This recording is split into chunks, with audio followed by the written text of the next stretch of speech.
Okay, चलिए one by one question discuss करते हैं हम सारे स्लज डाइजेशन वाले डीपीपी का।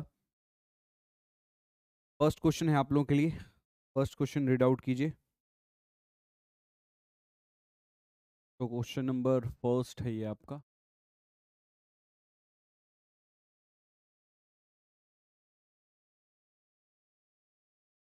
Question number first, for the sludge digestion system to work effectively the pH of the sludge should B.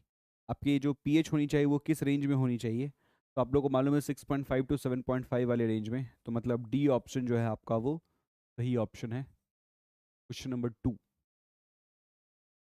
The first stage of natural process of sludge digestion is. First stage जो आपका होगा वो कौन सा stage होगा? वो होगा आपका हाइड्रोलिसिस, यहाँ पे मेंशन नहीं है, तो इसमें आप फिर ले सकते हो acid fermentation. Acid fermentation. Which of the following is not a stage of sludge digestion process? कौन सा स्टेज नहीं है स्लज डाइजेशन प्रोसेस का? इंसनरेशन जो है आपका वो स्टेज नहीं है बचा। इंसनरेशन एक सॉलिड वेस्ट के डिस्पोजल टेक्निक है, तो थ्री का B. The following three stages are known to occur in a biological action involved in the process of sequence. आपको उसको सीक्वेंस में बताना है। Acid fermentation, alkaline fermentation, acid regression. तो आपका होगा 132। 132 के हिसाब से अगर देखें तो आपकी जो राइट ऑप्शन होगी वो है बी। सबसे पहले एसिड फर्मेंटेशन होगा, फिर आपका एसिड रिग्रेशन होगा, फिर एसिड एल्कलाइन फर्मेंटेशन होगा, तो 132। In a sludge digestion tank the gas that mainly evolves is, क्या आप लोगों को मालूम है मीथेन सबसे ज़्यादा इवॉल्व होता है। Question number six, the two main gases that evolve from an anaerobic sludge digestion tank. दो जो गैसेस हैं जो आपके एनारोबिक स्लज डाइजेशन से निकल रहे होते हैं, एक तो आपका मीथेन है, दूसरा आपका कार्बन डाइऑक्साइड है। तो आपका जो होगा वो सिक्स का ये आंसर होगा for this question. Question number seven, the features of anaerobic digestion of sewage are given. The features of anaerobic digestion of sewer are given. Identify the incorrect one. The features of identify the incorrect one. Reduces odor, files problem. Reduction in volume of sludge and improving the dewatering characteristics of sludge. Makes it easy to dry. High operating cost. Reduce production of landfill greenhouse gases when otherwise these untreated. अब ये question में आप देखें तो ये question में आपको अगर देखेंगे हाई ऑपरेटिंग कॉस्ट, ऐसा कुछ भी नहीं है। इन एनारोबिक डाइजेशन में कोई ऑपरेटिंग कॉस्ट आपकी हाई थोड़ी होती है। तो सेवन का सी होगा आपका जवाब। Which of the following unit work in anaerobic condition? Anaerobic condition में आपका कौन सा वर्क करेगा? Activated sludge treatment, sedimentation tank, trickling filter, sludge digestion tank. टी 9, the unit in which both sedimentation and digestion process of sludge takes place simultaneously. जहाँ पे दोनों चीजें होती हो, डाइजेशन भी होता हो, सेडिमेंटेशन भी होता हो, ये चीजें आपको स्किमिंग टैंक, इमहॉफ टैंक, इमहॉफ टैंक में आपको देखने को मिलेगा। ठीक है, इमहॉफ टैंक में आपको ये चीज देखने को मिलेगा। तो 9 का जो आपका आंसर होगा वो होगा आपका बी। ठीक है, लेकिन यहाँ पे देखो आपकी बात कर रहा है sedimentation and digestion process of sludge. Digestion process of sludge की बात करेंगे तो आपका इमहॉफ टैंक ही बेस्ट होगा।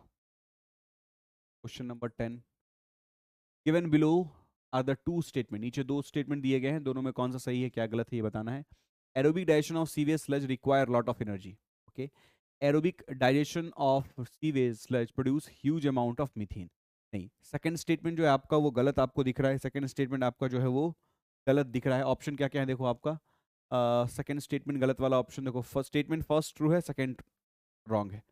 तो डी ऑप्शन जो है आपको दिखेगा वो सही होगा फॉर क्वेश्चन नंबर 10।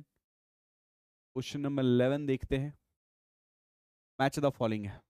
ठीक है, डिटेंशन टाइम के साथ मैच खाना है, प्राइमरी सेडिमेंटेशन है, एक्टिवेटेड स्लज है, स्लज डाइजेशन है। स्लज डाइजेशन का जनरली आपका लग जाएगा तो ज़्यादा दिन लग जाता है, 25 डेज ले सकते हैं उसको। फिर आपका है ग्रिड चैम्बर का भैया 2 मिनट काफ़ी है। तो 1 का 2, 1 का 2, 1 का 2 एंड 4 का 4 वो तो है। उसके बाद है आपके पास प्राइमरी सेडिमेंटेशन, उसमें जनरली 2 घंटे आपको काफ़ी है। सेकेंड का 3 डालिए, सेकेंड का 3 डालिए। एक्टिवेटेड स्लज जो है आपका, वो जो प्रोसेस जो है वो आपका टाइम ले लेगा, तो सेकेंड का 3 डाल रहे हैं, सेकेंड का 3 डालेंगे तो हमारा आंसर क्या होगा, सेकेंड का 3 डालेंगे तो हमारा आंसर हो जाएगा बी।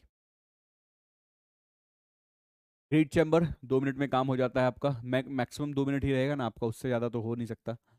प्राइमरी सेडिमेंटेशन की बात करें तो 2 से 3 मतलब आप रखते थे आप, ठीक है, तो वो हो जाएगा काम। स्लज डाइजेशन के लिए आपको ऐसे तो 30 दिन चाहिए, लेकिन 25 दिन उसके आसपास है तो वो क्लिक कर लिया। और एक्टिवेटेड स्लज प्रोसेस में आपने 4 से 8 घंटे था आपका डिटेंशन टाइम, तो आप उसको 6 आवर वाले पार्ट में ले लिए, ठीक है, तो बी ऑप्शन जो है आपका सही दिख रहा है। Question number 12, which process occur in an Imhoff tank, which process occur in a Imhoff tank, कौन सी प्रक्रिया होती है, दोनों में से अगर आप बात करें, sedimentation, digestion, combination of sedimentation digestion, तो ये दोनों चीज़ें होती हैं। इमॉफ टैंक में आपने देखा था कि सेडिमेंटेशन भी हो रहा होता है और डाइजेशन भी हो रहा होता है।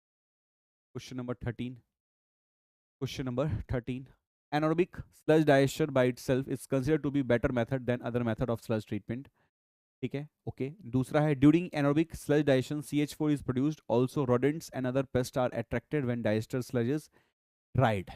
अब ये क्वेश्चन जो है आपको इसमें अगर देखेंगे आपका, तो फर्स्ट स्टेटमेंट जो है आपका वो ट्रू है, बट सेकंड स्टेटमेंट आपका पूरा ट्रू नहीं है, सेकंड स्टेटमेंट जो है आपका वो पूरा ट्रू नहीं है, तो in that case C option की तरफ जा रहे हैं हम लोग।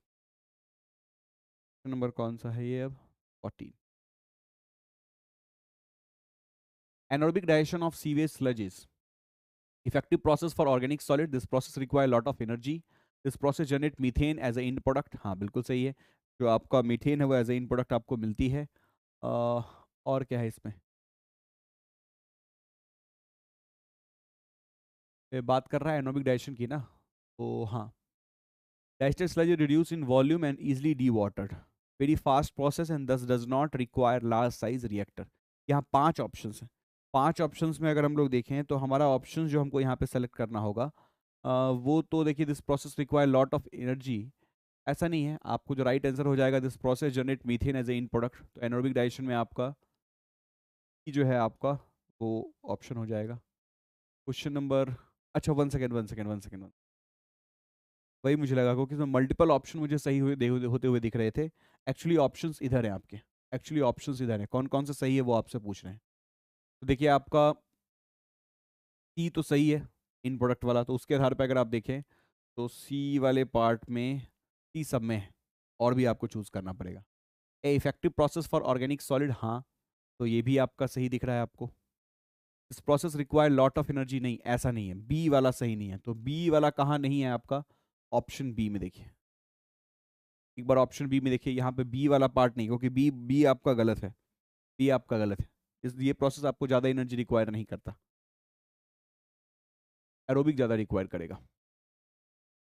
Question number 15, digested sludge from septic tank is removed after a maximum period of, जो 1 से 3 साल रहता है जनरली, तो आप इसके हिसाब से अगर देखें तो 15 का ए भी आप पिक कर सकते हैं, 1 से 3 साल रहता है जनरली, तो दो भी, लेकिन सही ज़्यादा पिक करना 3 होगा, तो 1 से 3 साल आपकी इसकी पीरियड रहती है, 1 से 3 साल आपकी इसकी पीरियड रहती है।